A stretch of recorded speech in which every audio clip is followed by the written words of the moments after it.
Welcome to Zydus Lifesciences Ltd. Q4 FY24 earnings conference call.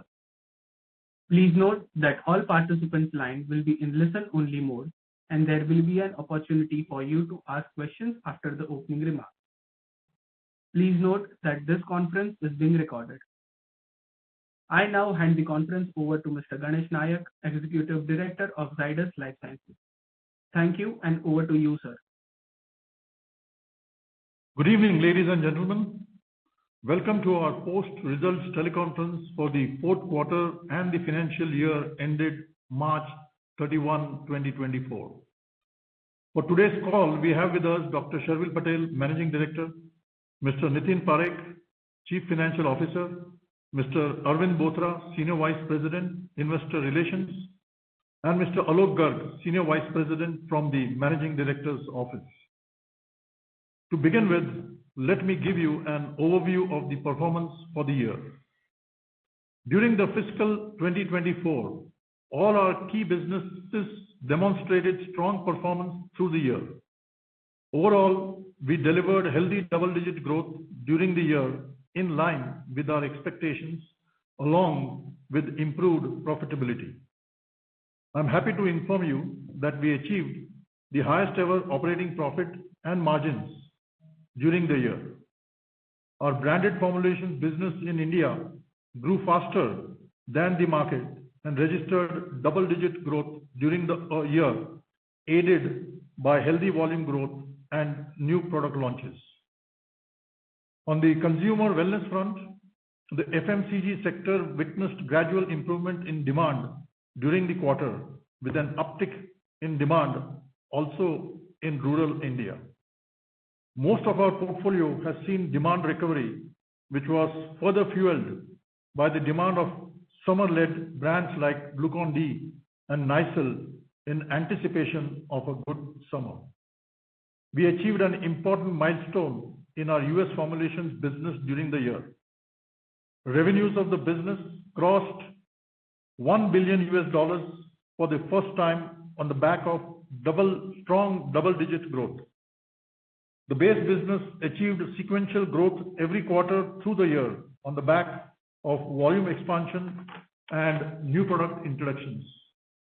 International markets business, which comprises of emerging markets and Europe, also delivered double-digit growth, with all key markets contributing to growth during the year. In order to stay competitive and serve our customers in a cost-efficient manner, we continuously analyze the spend base and identify and implement various ideas across functions to improve efficiencies in our operations. We could improve our profitability in the range of 50 to 70 basis points in the past on account of such initiatives, and we expect similar improvement going forward as well. On the back of our diversified portfolio of products and focused execution efforts, we expect all our businesses to sustain healthy growth. With that, let me take you through the financial numbers for the year gone by. We recorded consolidated revenues of 195.5 billion rupees, up 13% on a year-on-year basis. The business delivered robust operating performance with an EBITDA margin of 27.5%, which is an improvement of 510 basis points over the previous year. Consequently, the consolidated EBITDA for the year grew by 40% to 53.8 billion rupees. Net profit for the year stood at 38.6 billion rupees, up 97%. Our balance sheet strengthened further with a net cash position of 8.6 billion rupees as at 31st March 2024, against the net cash of 5.5 billion rupees as at 31st March 2023. Coming to our quarterly performance, we ended the fiscal 2024 with a robust performance. The revenue stood at 55.3 billion rupees during the quarter, up 10% on a year-on-year and 23% on a quarter-on-quarter basis. We registered the highest ever operating profitability during the quarter with an EBITDA margin of 29.5%, which is an improvement of 440 basis points on a year-on-year and 500 basis points on a quarter-on-quarter basis. EBITDA for the quarter stood at 16.3 billion rupees, up 30% on a year-on-year and 48% on a sequential basis. Net profit for the quarter was 11.8 billion rupees, up 299% on a year-on-year and 50% on a sequential basis. Now let me take you through the operating highlights for the fourth quarter of FY24 for our key business segments. Our India geography, which comprises of formulations and consumer wellness business, accounted for 40% of the total revenues during the quarter and grew 8% year-on-year. Our branded formulations business in India grew faster than the market during the quarter as well, with 8% year-on-year growth. Portfolio of key pillar brands and innovation products were the key growth drivers. During the quarter, we gained market share in derma and the anti-infective therapies. On the super specialty front, we retained leadership position in the nephrology segment, while in the oncology space, we remained amongst the fastest growing companies in India. Contribution of the chronic portfolio has increased consistently over the years and stood at 41.2% as per IQVIA MAT March 24, an improvement of 360 basis points over the last 3 years. The consumer wellness business recorded revenues of 7.8 billion rupees, up 10% on a year-on-year basis. The personal care segment, which comprises of Nycil and the Everyuth brands, registered yet another quarter of strong growth. Performance of the food and nutrition segment improved with mid-single-digit growth during the quarter. We continued to witness gross margin expansion with an improvement of 377 basis points on a year-on-year basis for the quarter, driven by calibrated price increase taken earlier and efficient hedging strategy for key commodities.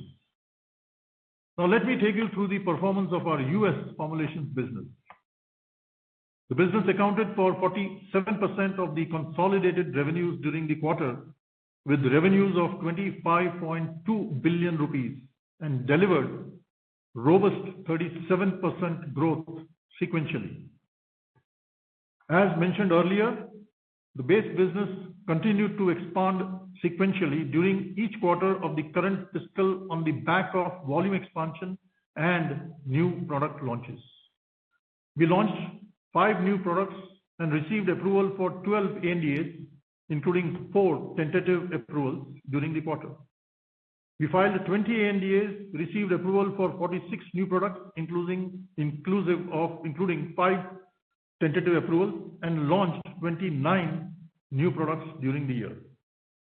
On the international markets front, growth momentum built over the last several quarters continued as the business delivered double-digit growth for yet another quarter with a healthy demand across key markets.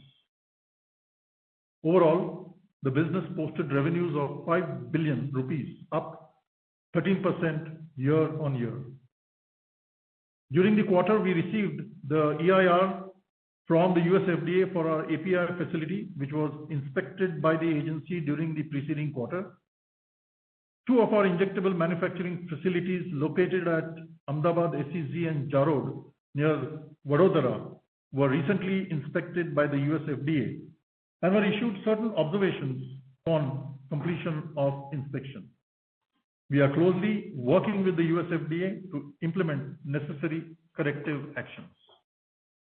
This concludes the business review. I would now request Dr. Sharvil Patel to take you through the key drivers across businesses as well as initiatives in our innovation program.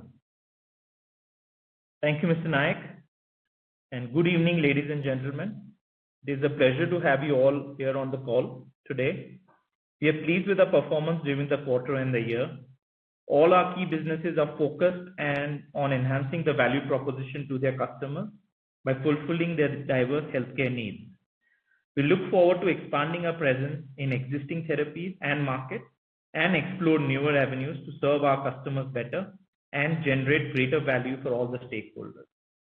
On the India formulations front, we continue to channelize our efforts and resources towards strengthening our position in focused therapy areas through multiple levers. Our innovation engine continues to offer novel solutions to our customers and satisfy their unmet healthcare needs. Various strategic interventions done in the past have helped our branded formulations business to deliver double-digit growth over the last couple of years, and we look forward to building onto this momentum. On the US formulations front, we have built a comprehensive portfolio spread across dosage forms by leveraging our in-house development capabilities as well as exploring partnership opportunities. In the specialty space, acquisition of LiqMeds has augmented our capabilities to deliver novel solutions to the patients, while in the rare disease space, we have now a meaningful presence with 2 commercialized products and 1 product under filing stage. We expect our US business to sustain the growth trajectory going forward. This will be driven by large product portfolio, strong customer relationships, a network of regulatory compliant manufacturing facilities, an agile supply chain, and an efficient cost management. On the international market front, we are focusing on growing the business in chosen therapies areas across key geographies by leveraging our global R&D portfolio of differentiated and niche generics as well as specialty products. In Europe, we are working towards strengthening our retail presence in France and Spain through portfolio expansion, improving cost proposition, and increasing pharmacy coverage. We also commenced our UK operations during the year, where we wish to expand by leveraging our global R&D portfolio. Our innovation pipeline across different areas progressed well and achieved important milestones during the year. Success of our innovation efforts is evident from the increase in number of patients over the years who benefited from the affordable and accessible treatment options delivered by our innovation engine to fulfill their unmet healthcare needs. With this, let me talk about some of the material developments on the innovation efforts during the quarter. On the NCE front, we completed the recruitment of patients for phase 2b/3 clinical trials for saroglitazar magnesium for PBC indication for the US market. The trial will study the effects of a molecule relative to placebo over 52 weeks across 100 sites. The phase 2b clinical trial of saroglitazar magnesium for NASH indication for the US market is advancing as per the plan. Recently, the National Medical Products Administration of China accepted the new drug application of desidustat made by China Medical Systems Holdings Limited, CMS. Earlier in 2020, we granted an exclusive license for desidustat to CMS for China, Hong Kong, Macau, and Taiwan market. Phase 3 clinical trials in China have demonstrated positive results. The primary endpoint of the hemoglobin mean change from baseline to the period of week 7 to 9 has indicated that desidustat is more effective than placebo in increasing hemoglobin levels. Coming to a key development program, ZYIL1, the WHO's international non-proprietary name INN recently approved Usnoflast as the recommended name for the molecule. Usnoflast is under clinical development for 4 indications at present: amyotrophic lateral sclerosis, ALS, Parkinson's disease, cryopyrin-associated periodic syndrome, CAPS, and ulcerative colitis. For ALS indication, Usnoflast is undergoing phase 2 clinical trials. ALS affects approximately 31,000 people in the US, and on average 5,000 new patients are diagnosed every year with this disease in the US. Over 30,000 people are estimated to be living with ALS in Europe, while in India, approximately 75,000 people are living with ALS. People with ALS have a median survival of approximately 2 years from diagnosis. The US FDA granted the approval to initiate phase 2 clinical trial of Usnoflast in patients with Parkinson's disease. It is estimated that there are over 8.5 million people worldwide suffering from Parkinson's, with 1 million suffering from the disease in the US. Each year, 90,000 new cases of Parkinson's disease are reported in the US. On the CAPS front, we are the first company to establish phase 2 proof of concept for usnoflast in CAPS patients. Results of the study were published in the Clinical Pharmacology in Drug Development. Usnoflast holds an orphan drug designation from the US FDA for CAPS indication. We have initiated phase 2 proof of concept study of usnoflast patients with UC, ulcerative colitis. It is categorized by irregular chronic immune response that creates inflammation and ulcers in the mucosa of the large intestine or rectum. In the year 2023, the prevalence of ulcerative colitis is estimated to be 5 million cases worldwide. On the biotech R&D space, during the quarter, we initiated phase 3 clinical trials for one product. We completed preclinical tox study for one monoclonal antibody and submitted the report to RCGM.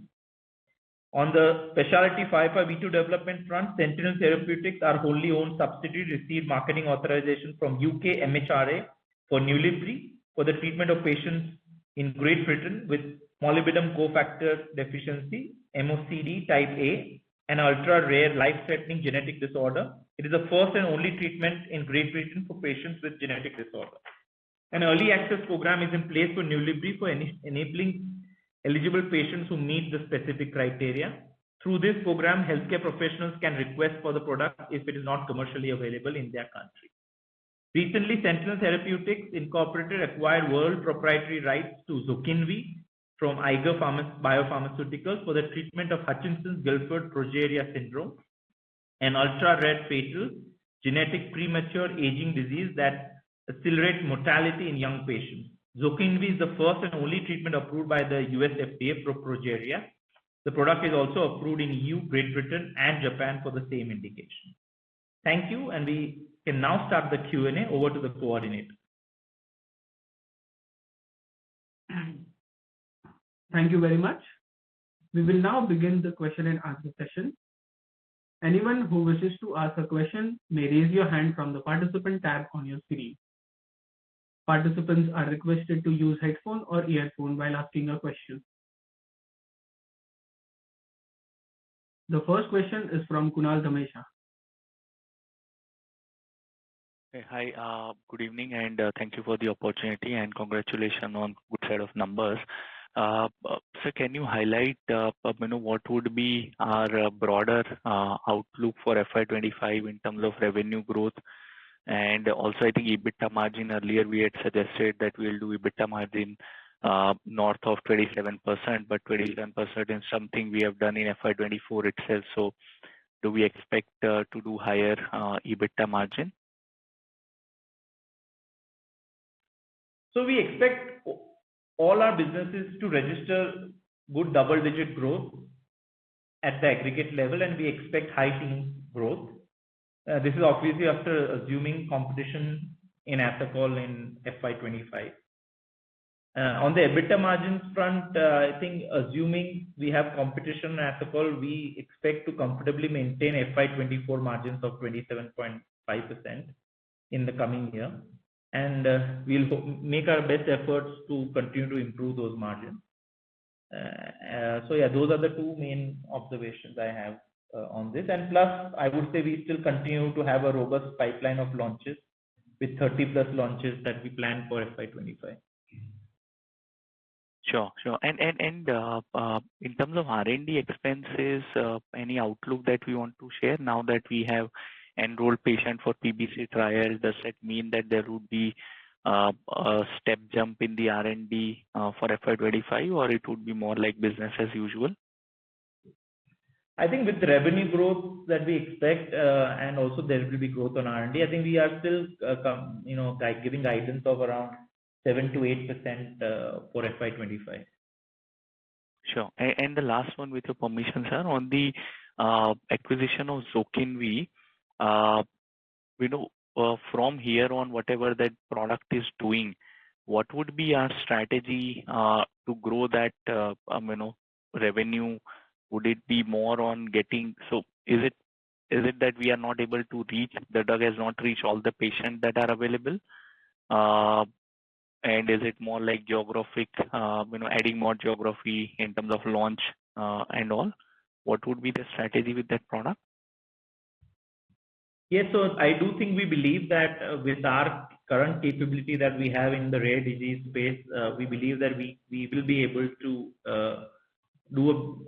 find better ways of, we'll do better execution of finding new patients, first obviously in the US, but we also see the opportunity in other markets with the registrations and access programs being created for this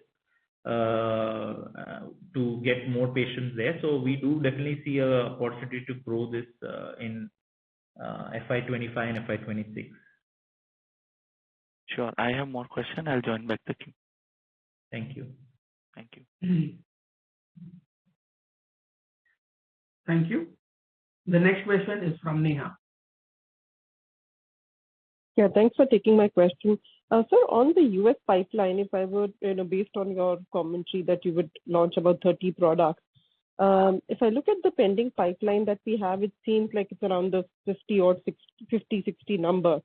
So should we assume, as we go ahead, the number of launches sort of moderate because we're doing more high value launches, or should we see the filing momentum materially pick up? What's the strategy to sort of augment this pipeline in the US? So we still expect to file 25 to 30 plus ANDAs in FY25. This year we had filed 20, but we will see that uptake happen by at least 5 to 10 more. We are also actively pursuing partnership opportunities for in-licensing important products in the US, and recently we obviously announced one, but we are seeing success on that in terms of finding more opportunities. And going forward, as I said, we still hope to launch 35 plus products in the US in FY25. So I think from that point of view, we still will continue to have a robust pipeline of products that we have filed and to be filed. So I think we will still achieve 20, 25 plus launches consistently. But obviously this year we'll see higher launches. Coming year we'll see higher launches.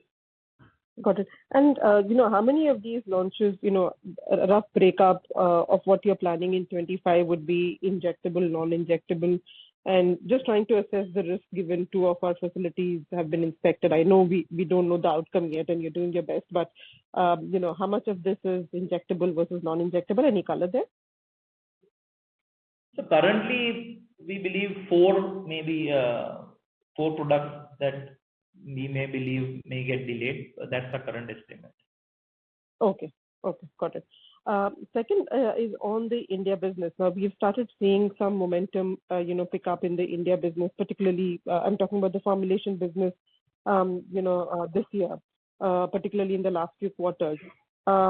Should we assume that, the growth trajectory for India would be now at a higher level, or, what we saw last year is the momentum that we will maintain for the India business?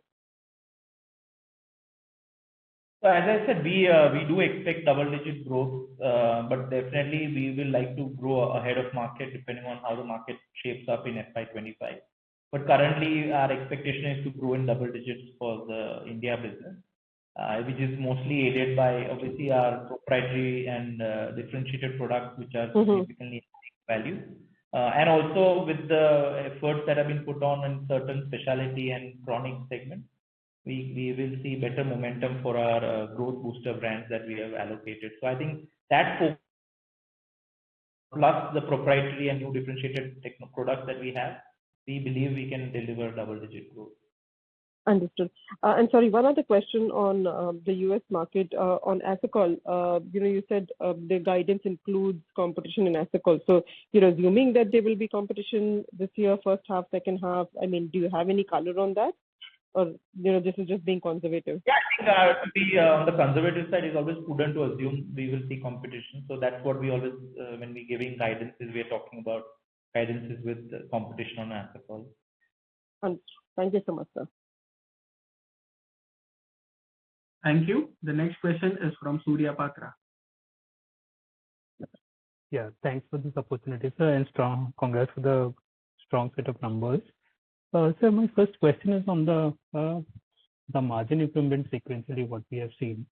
If I just adjust for the, let's say, some Revlimid kind of number out of the total reported, it looks like that your base business has seen the gross margin, which is highest ever And if this is the case, back to back, even third quarter gross margins were significantly better for the base business, adjusted for Revlimid. So what is driving this, or it is largely to do with the consumer business doing better than expected?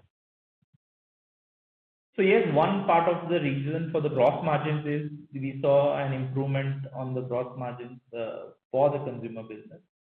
But overall also we have seen improvement in gross margins with better efficiencies and inflationary pressures reducing. So I think both of them have aided, and obviously it's also to do with product mix. As new product sales becomes a larger part of the overall business, the gross margin profiles are much better there. So I think all of that, so product mix, the wellness business seeing the inflationary pressures ease and better pricing realization, and obviously the mix of markets that we have has led to that benefit of improved gross margin.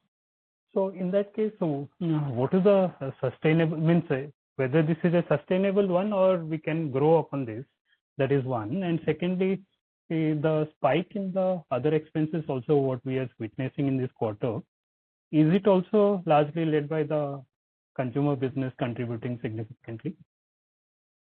So gross margin without special products is sustainable, and with continuous efforts in terms of cost rationalization, normal price increases that we can take in consumer business, we are able to take care of any inflation in terms of input cost. So far as other expenses are concerned, for the quarter, the increase is partly because of one-off expenses to the extent of about 50 crores, and largely because of the seasonality of business of consumer wellness. Okay. This 50 is one-off? Yes.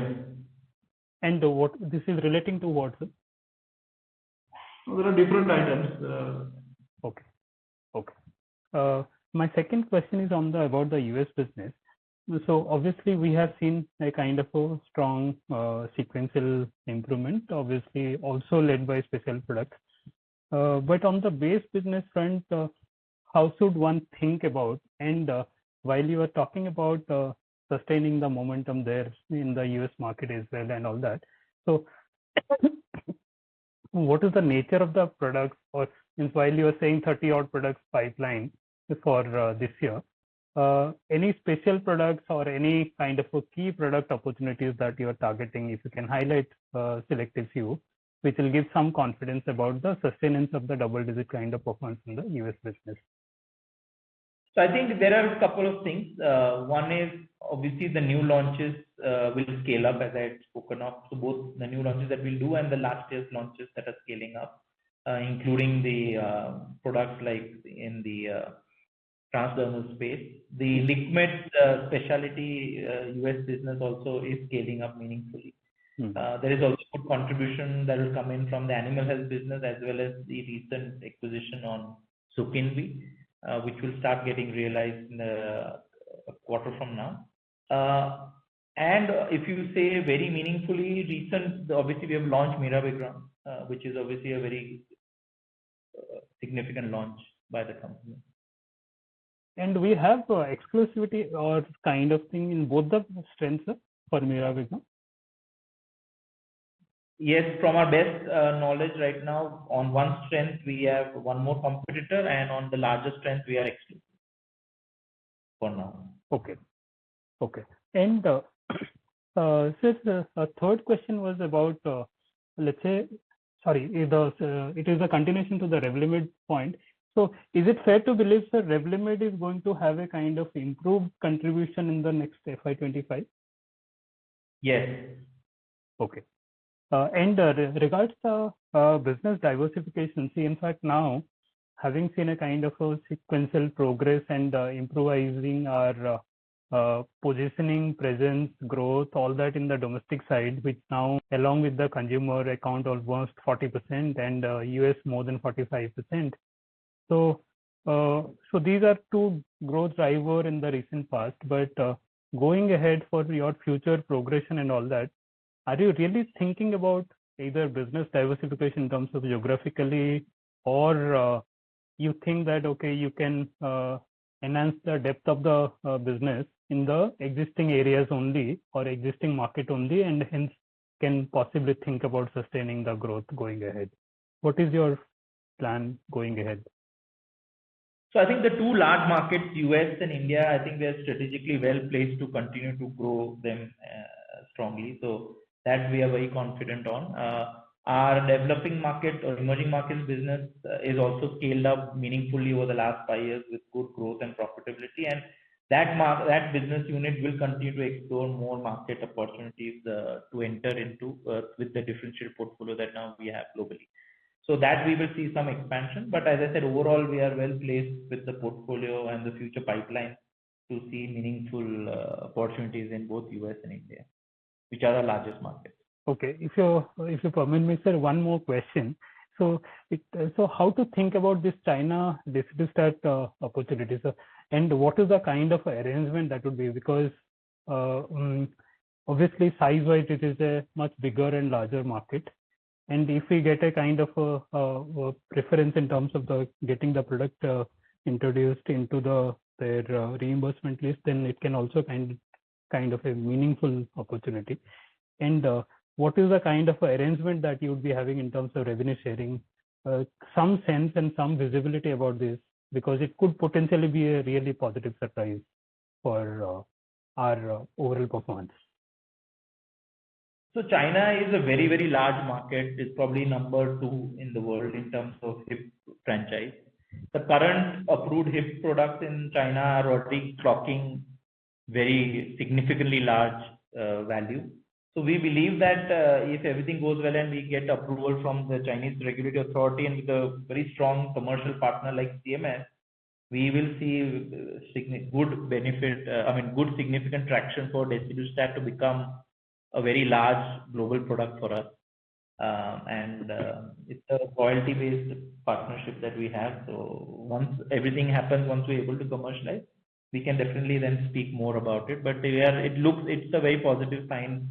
And if everything goes well, it would be only a 2-player market kind of thing, which will offer great opportunity for desidustat. So it's manufactured by them? No, it's manufactured by Zydus. Okay, sure. Yeah, thank you, sir. Wish you all the best. Thank you. Thank you. The next question is from Sayan Mukherjee. Yeah, hi. Thanks for taking my question. So just one clarification to start with. Your guidance for next year is consolidated high teen growth or double-digit growth? I just missed that. And also on the margin, you're expecting it to be flat with Asacol HD competition, or you expect it to improve for next year? So I think on a conservative side, if we see Asacol competition at the basic, we will definitely maintain FY24 margin. But if we see scale up of our new critical launch that has happened right now and with other benefits, we will work towards improving it further. In terms of growth, yes, again, I think critical launches will play an important role in the growth. So from double digit to high teens will all depend on the successful launches. One which we have done and few we hope to do. So if that all goes well, we do hope to see better growth. And so this number that you mentioned is on a consolidated basis at an overall company level, double digit to high teen is what one can expect. And just to clarify, Nitin here, yes, what we told, all the businesses will register a double digit growth, and at aggregate level, we expect high teens growth. Okay, understood. And so this Mirabegron launch, I mean, what's your expectation of competitive intensity going forward? Do you have a view there? Our current best estimate is we do not expect in the near term any more competitive intensity. So it will be currently on one strength, 2 players, and on the higher strength, single player market. Understood. And so finally, before I join back on the specialty and innovation piece, there are a lot of moving parts as we see today. So from a next 3 years perspective, can you just lay out what are the key milestones we should watch out for, the meaningful ones? And also, how should we think about the cost structure here with respect to R&D spend, sales and marketing efforts, on the cost side and investment side from a next 3 year perspective? So for FY25, our R&D spend, we believe will be around 7 to 8% is our current guidance.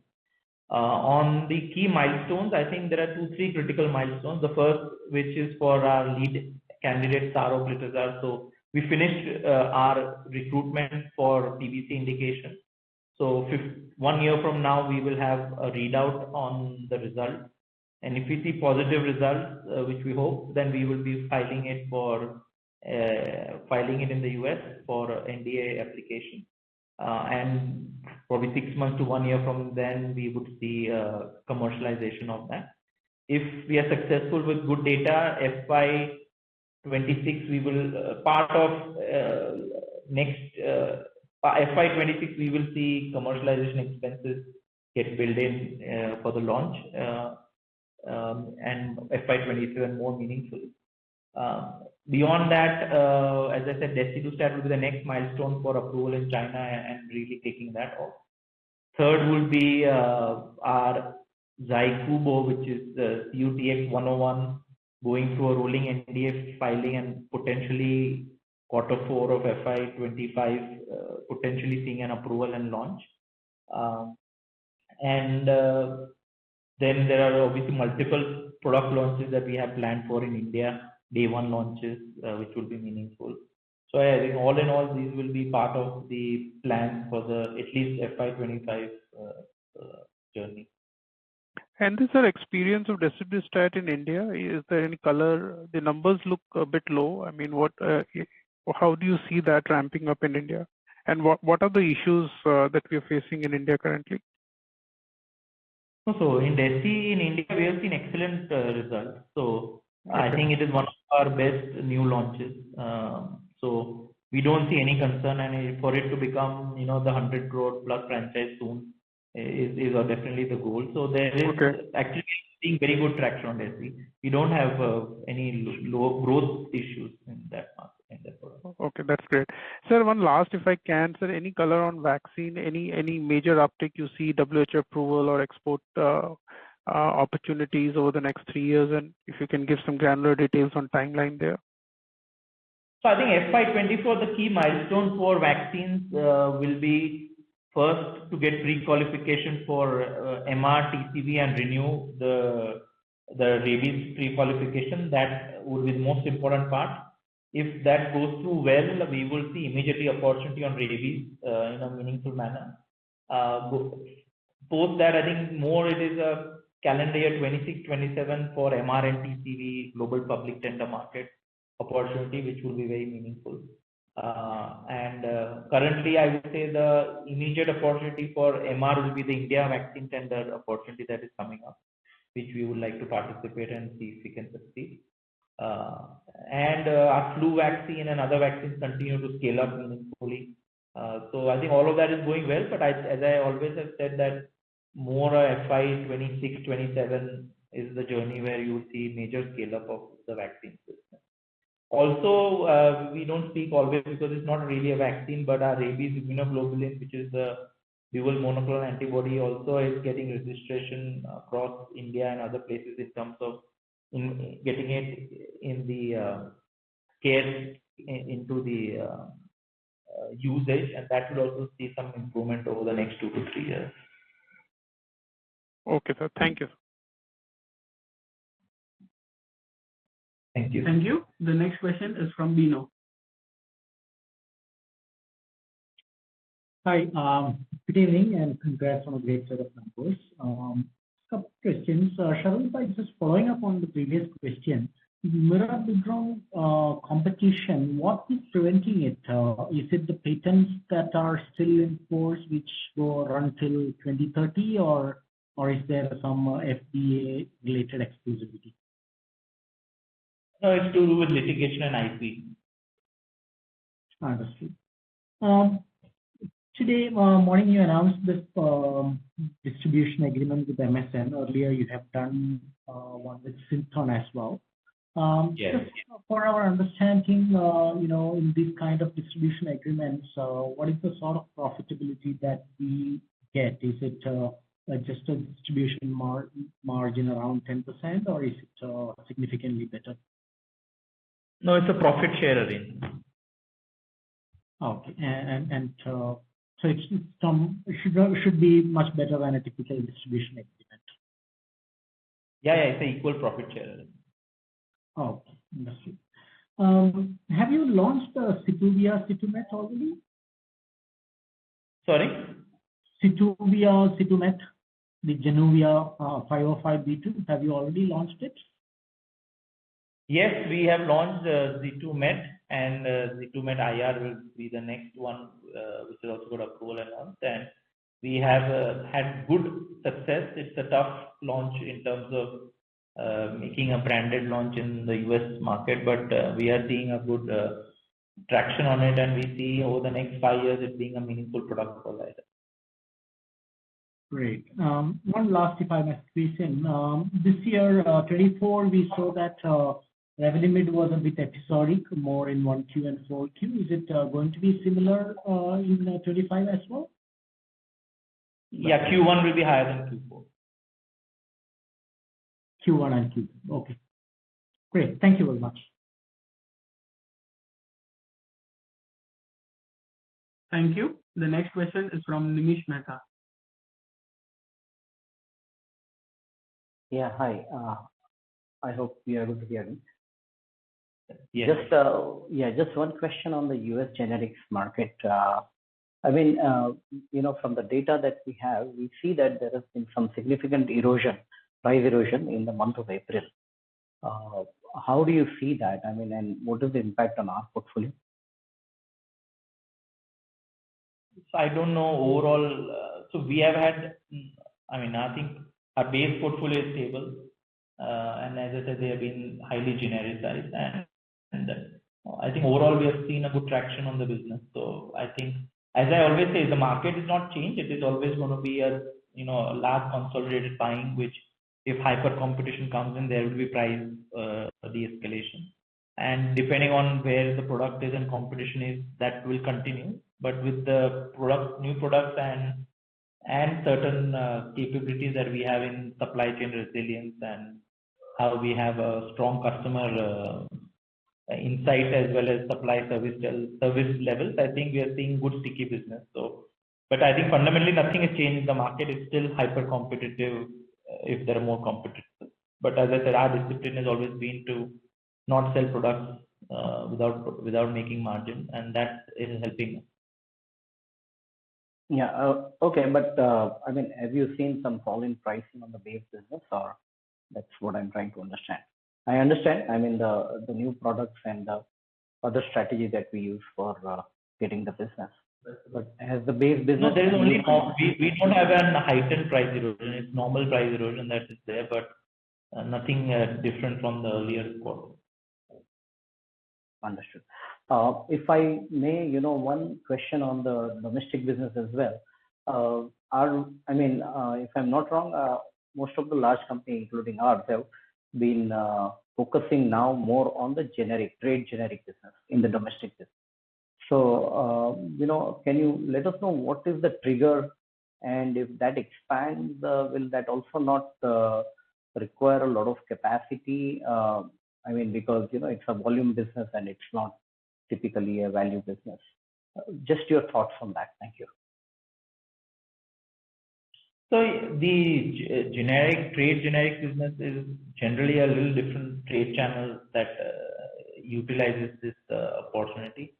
I think for us, we are more, I would say, measured in our approach towards the trade generic business. We are not, the way we are launching the products is we only focus more on the branded side of our business. And with the portfolio that we already have in trade generics and some of the portfolio that we miss because we don't want to build it in the branded side, we have that trade generic offering. But by and large, I think our focus is more towards the branded side. Trade generic is more opportunistic for us. So you don't see a significant growth in that category, which I think other companies are looking at. I think the category is showing growth. It is also going to be hyper competitive and price challenge, but there is growth definitely there. But as I said, for us, our focus right now is more on the branded side and the specialty and the proprietary side of the business. This is more of a opportunistic business. Okay. Thank you very much. Thank you. The next question is from Bino.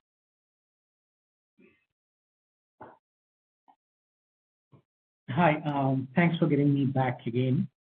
Just two follow-up questions. One, there are these two biotech products, one in phase 3 and one just completed phase 1. Are these biosimilars and are these also being developed for the US market? So the biosimilars, currently our strategy is only focused towards India and emerging markets. One of the phase 1 molecule is our proprietary molecule that we are starting a phase 1 in June. Understood. Second, there was a recent tentative approval you got for Previsis,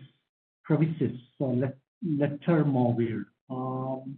I believe there is a exclusivity which is preventing a final approval, but that exclusivity gets over, I think, in November or so this year.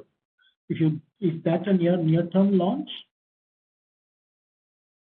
So unfortunately, I am not 100% clear when that launch will be, but we can come back to you separately if we have a clear view. Yeah, currently, it is not launched for sure. Okay. Thank you very much. Thank you. The next question is from Harsh. Yeah, thank you. Am I audible? Yes. Yeah, thank you. Good evening. 2-3 quick questions. I joined the call a little bit late, so maybe repetitive, but one on Liquimeds, the small molecule portfolio. I think so we had mentioned that a large growth driver would be the US market.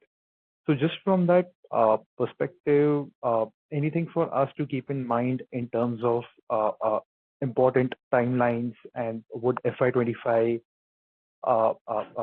see any catalyst just from that business per se, that segment per se, and any launches or partnered assets from that portfolio would get categorized under the number of launches that we already report for the US market? 2 bits for Liquimeds.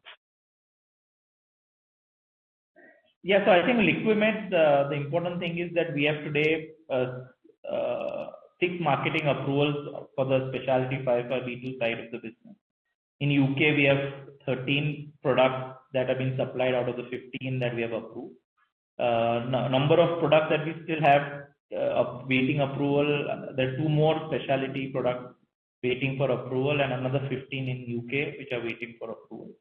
And we will see some of these approvals come through. Recently also we saw one approval come through. So, and this is the more specialty side of the business in the US. So it's not I wouldn't say it's the scale up we'll definitely see in FY25 also from the last year. And going forward, we are also seeing meaningful scale up because these are branded businesses, especially in the US. So once the scale up happens, they will be sticky with very good profit margin. So should we assume like 3 to 5 approvals come launches in FY25 just from this portfolio, roughly? More. Okay.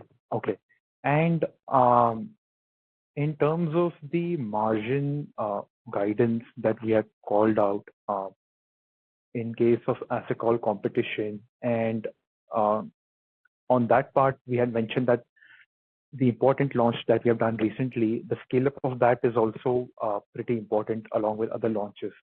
So should we assume another high value launch in second half of FY25, which is very similar to the profile of Mevetrix to that extent? So I think, as I said, I would say the significant scale launch right now has been Mirabegron, but we have to see how do we succeed in that going forward. But yeah, we have still a lot of products that will come for approval, which will add to the value growth for the organization. So yeah, overall the FY25, as I said, we still continue to believe that we'll see double-digit growth in spite of Asacol competition in the US.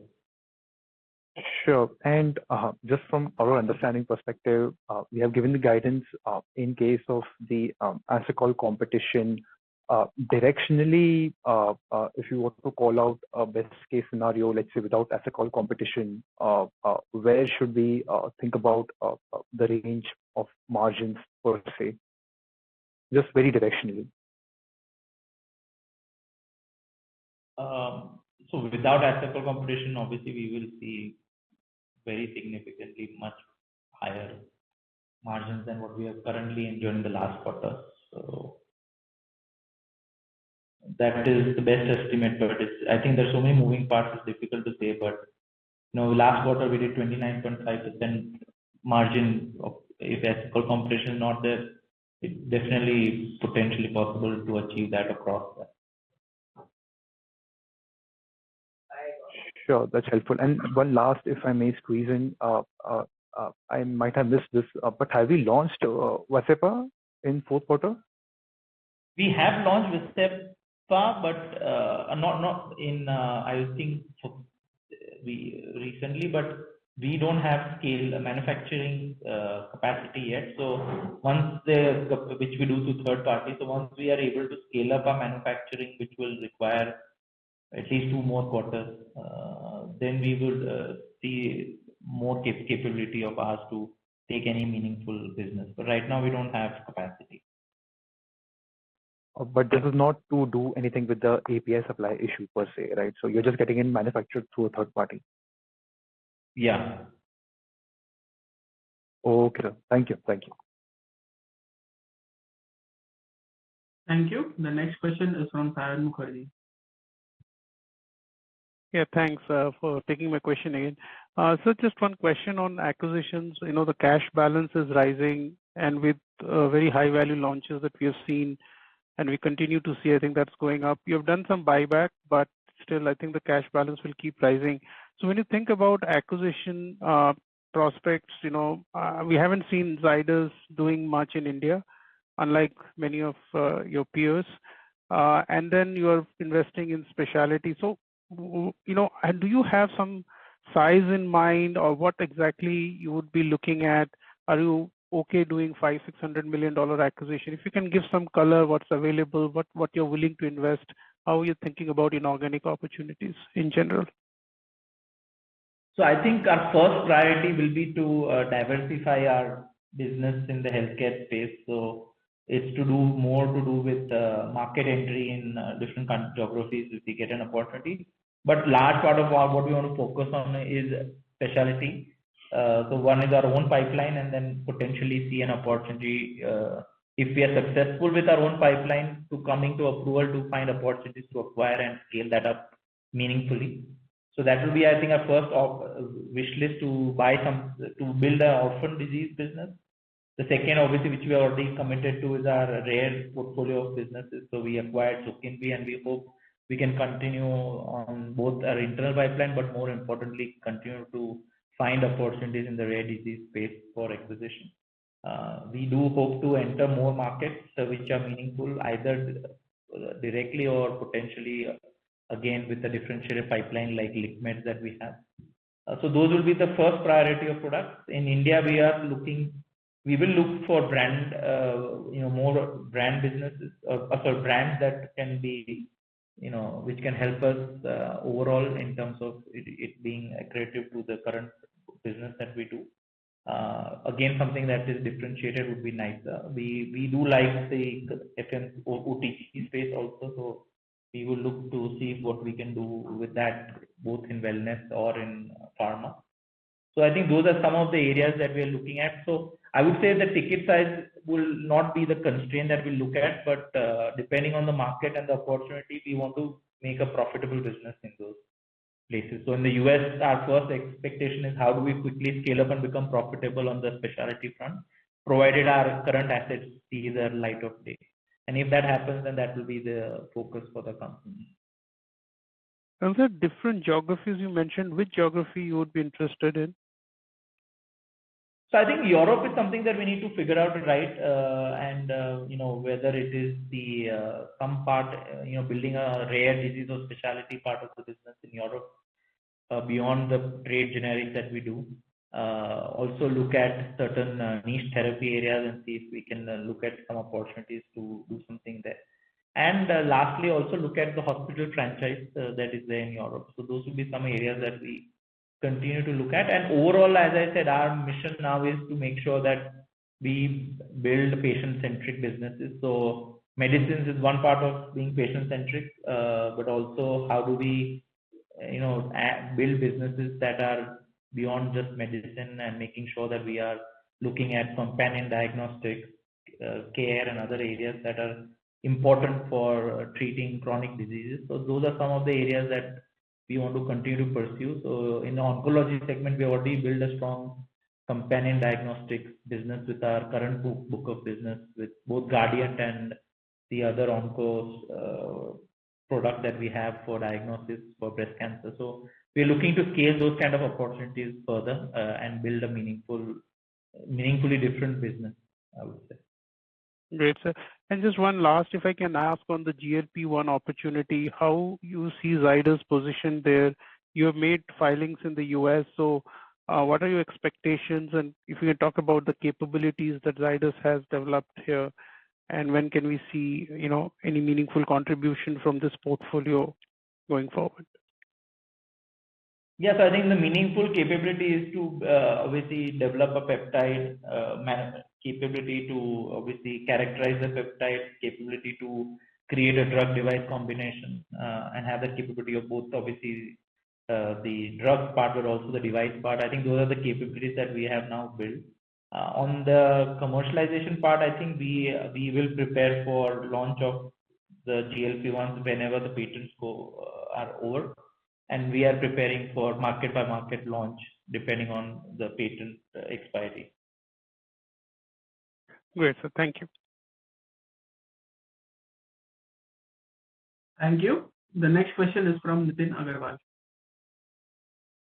Hi, sir. Thank you. Thanks for taking my question, Sharvil. Given the way the commentary for you has been, F25 and also F26 look to be very, very strong years for us, given that we'll continue to have tailwinds from Revlimid, possibly G-Esacol, as well as even Mirabegron for now.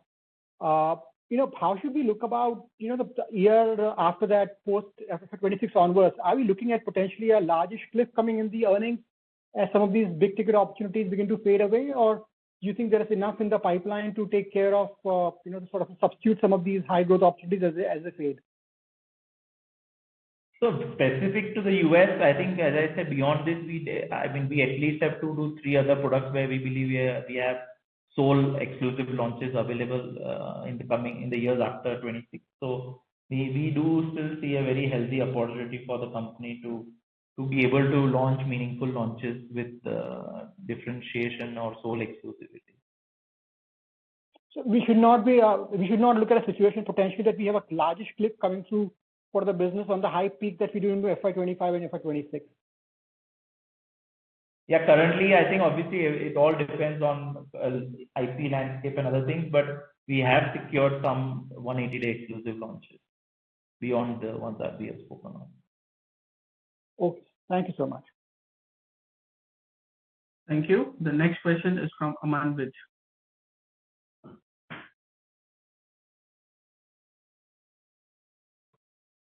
Yeah, hi. Hi. Yeah, my question is on our peptide portfolio. So if you can talk about how many products have we filed till today? And which portfolio? I'm sorry, we didn't get your question. Peptide portfolio. Peptide portfolio. Yeah. So we have currently I think 2 peptides that are in advanced stages filed and to be filed, and we continue to have a portfolio of another 2 products that we hope to file. So I would say that is the current portfolio that we have. Sure. And when are you expecting the first approval for these 4 products? FY26. Okay, so no contribution for FY25 at least. No. And so these are for US markets or even for other markets? We would like to commercialize them in other markets also, but what our guidance I was giving you is obviously the US market. Okay. So can we assume that other markets might come sooner than FY26 as well? Well, there is a patent landscape to many of the peptides. So post patent, yes, they will be launched. Sure. And my final question is, do you think this 4 products will be a small contributor to us or a meaningful contributor in say FY26 or 27? I think it's a little too early to say this, but important markets are opening up like India, like Brazil, and more. So we'll have to see how do we fare there. So we hope they will be important. There'll definitely be important launches from the way the attention has been given by the organization, R&D, manufacturing, and all. We hope they will be commercially successful in these markets. And sorry, do we have any FTF filings on any of the dosages for the same? Yes. And on SEMA, we are first to file. SEMA, we are first to file. One particular dose, or is it all the 4 doses? On the diabetes indication. On the diabetes. Okay. Thank you, sir. Thank you. As there are no further questions from the participants, I now hand the conference over to the management for closing comments. Thank you very much, and look forward to interacting with you during our next investor and analyst conference. Thank you and good night. On behalf of Zydus Lifesciences Ltd, that concludes this conference. Thank you for joining, and you may now disconnect your line and exit the webinar.